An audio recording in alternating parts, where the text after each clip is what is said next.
আজকে আমাদের রেসিপি ঝিঙের ঝোল। এখানে দুটো ঝিঙে, দুটো আলু আর কিছুটা বড়ি, 3টে কাঁচা লঙ্কা, দুটো শুকনো লঙ্কা আর গোটা জিরে আমি নিয়ে নিয়েছি। এখানে আলুগুলো লম্বা লম্বা করে কাটতে হবে। এটুকুই লাগবে, বেশি কিছু উপকরণ ঝিঙের ঝোলে লাগবে না, যেহেতু আমি গরমের মধ্যে রান্না করব, তো পাতলা করেই করব, যেটা আমাদের শরীরের জন্য খুব উপকারী গরমে। তো এখানে কড়াটা গরম হয়ে গেছে, আমি এখানে সর্ষের তেল দিয়ে দিয়েছি অল্প পরিমাণে। এরপর তেলটা গরম হওয়ার জন্য আমি রেখে দেবো কিছুক্ষণ।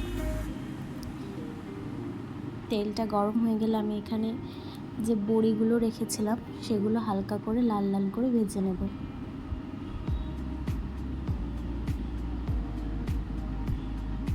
বড়িগুলো দিয়ে দিচ্ছি ভাজার জন্য।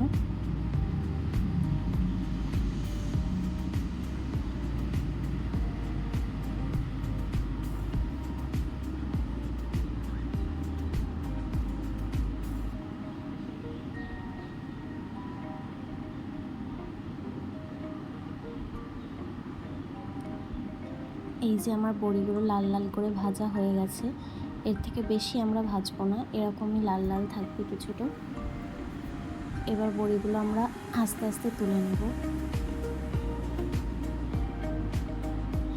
বড়িগুলো তুলে নেওয়া হয়ে গেছে। এবার আমি এখানে ফোড়ন দিয়ে দিয়েছি, শুকনো লঙ্কা আর গোটা জিরে যেটা রেখেছিলাম সেটা আমি ফোড়ন দিয়ে দিলাম। ফোড়ন দেওয়ার পরে আমি এখানে আলুগুলো ফোড়নের সাথে ভেজে নেব। কিছুক্ষণ লাল লাল করে ভাজতে হবে আলুগুলো।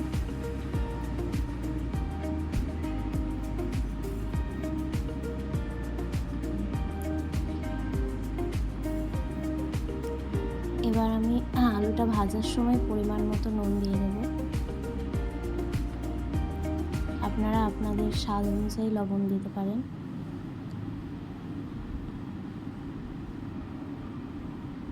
এখানে যেহেতু আমি নিজেই রান্না করছি আর নিজেই এক হাতে ক্যামেরা ধরছি, সেহেতু একটু সমস্যা হচ্ছে। তো আমি কাঁচা লঙ্কাগুলোও দিয়ে দিয়েছিলাম আলু ভাজার সময়। এবার ঝিঙেগুলো দিয়ে দিচ্ছি। ঝিঙে, আলু, কাঁচা লঙ্কা এগুলো সব একসাথে কিছুক্ষণ ভালো করে নেড়ে চেড়ে ভেজে নিতে হবে।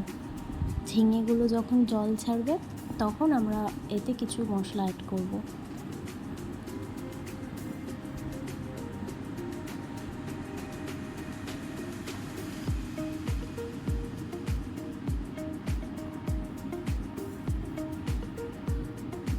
এই যে ঝিঙেগুলো এখন জল ছেড়ে দিয়েছে, দেখে বোঝাই যাচ্ছে। তো এখন এখানে আমি বেশি কিছু না, এখানে হলুদ লাগবে। এখানে আমি হলুদ দিয়ে দিচ্ছি পরিমাণ মতো। মশলা চামচের 1.5 চামচ হলুদ আমি এখানে দিয়েছি।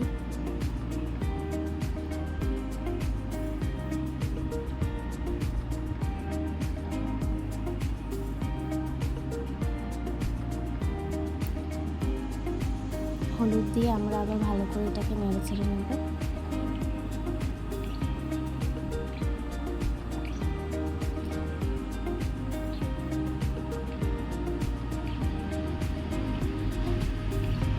এবার এখানে জল দিয়ে দিলাম আমি, আর যে ভেজে রাখা বড়ি ছিল সেটাও দিয়ে দিলাম, আর কিছুটা জিরে গুঁড়ো দিয়ে দিলাম ঝোলটা যখন ফুটে উঠলো।